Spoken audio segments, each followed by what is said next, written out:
अगला हमारा जो टॉपिक है वो चोरी है। चोरी एक ऐसा अपराध है जिसमें किसी व्यक्ति की चल एवं अचल संपत्ति छीन ली जाती है तथा उसकी संपत्ति बिना सहमति से उठा ली जाती है। अगर कोई व्यक्ति दूसरे उसका विरोध करता है तो उसके साथ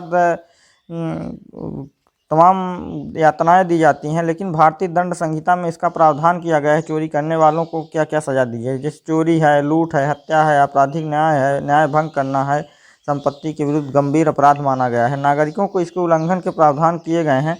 भारतीय दंड संहिता 1860 की धारा 378 से लेकर धारा 462 तक संपत्ति के विरुद्ध अपराध संबंध है, संपत्ति के विरुद्ध अपराध संबंध माना जाता है। अब बाल श्रम की बात करें तो देखिए, बाल श्रम क्या है कि छोटी उम्र में बच्चों को पढ़ने लिखने के अवसर न उपलब्ध करा करके उनसे मजदूरी कराना या उनसे काम कराना ही बाल श्रम कहलाता है। संविधान के अनुच्छेद 24 के अंतर्गत 14 वर्ष से कम उम्र के, कितने, 14 वर्ष से कम उम्र के बच्चों को किसी कारखाने में या किसी अन्य उद्योगों में लगाने पर प्रतिबंध लगाया गया है। अब बाल श्रम के देखिए कई कारण हैं। पहला है गरीबी है, दूसरा है शिक्षा में कमी है, तीसरा है सस्ते श्रमिक की उपलब्धता है, परिवार में ज़्यादा बच्चे का होना है, कानून की दोषपूर्ण नीतियां हैं। तो ये सब बाल श्रम के कारण हैं।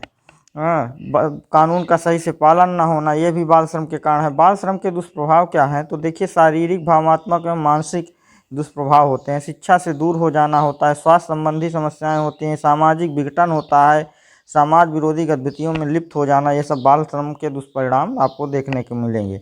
अच्छा, बाल श्रम रोकने के लिए क्या उपाय किए गए हैं तो कारखाना कानून 1948, कौन सा, 1948, इसके तहत ये कहा गया है कि किसी भी बालक जो बालक की श्रेणी में आता है, यदि उसको किसी कारखाने में लगाया जाता है, 15 वर्ष से उसकी कम आयु है, तो उसको गैर कानूनी घोषित किया जाएगा। अर्थात वो किसी भी कानून की नज़र में किसी भी दृष्टि से वो सही नहीं है।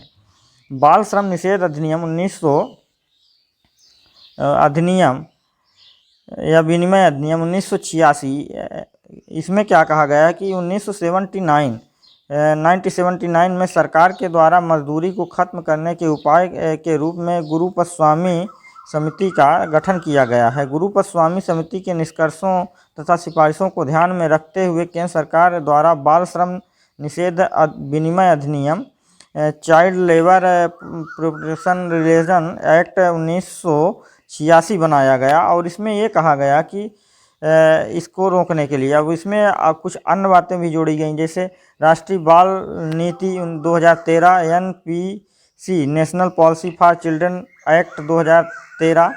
अब सरकार ने कहा कि 26 अप्रैल 2013 को नई राष्ट्रीय बाल नीति की घोषणा की। इसमें कहा गया 18 वर्ष से कम आयु के बालक को माना गया है।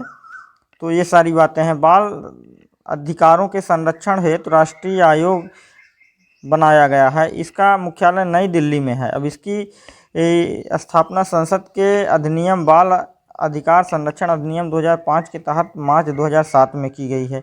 अब इसके कार्य देख लीजिए क्या क्या कार्य करता है। तो ये 14 वर्ष से कम आयु के बच्चों को सभी प्रकार के व्यवहारिक कार्यों में लगाने पर प्रतिबंध किया गया है। जब 14 से 18 वर्ष के किशोर पर केवल खतरनाक व्यवसायों में कारखानों में लगाने पर प्रतिबंध लगाया गया है। दूसरी बात कही गई कि बाल श्रम के उन्मूलन हेतु सुझाव देने व उचित कार्यवाही करने हेतु 26 सितंबर 2004, ये डेट बहुत महत्वपूर्ण होती है, 26 सितंबर 2004 को एक राष्ट्रीय बाल श्रम उन्मूलन प्राधिकरण की स्थापना की गई। अगला पॉइंट कहा गया कि भारत सरकार ने पूरे देश में 10 अक्टूबर 2006 को बाल श्रम पर प्रतिबंध लगा दिया है। अब विश्व बाल श्रम निषेध दिवस, इसके लिए एक दिन भी फिक्स किया गया कि इस दिन जो है विश्व बाल श्रम निषेध दिवस मनाया जाएगा। वो है 12 जून को। 12 जून को विश्व बाल श्रम निषेध दिवस मनाया जाता है। तो आज के लिए इतना ही। अब मिलेंगे अगले चैप्टर के साथ, अगले टॉपिक के साथ।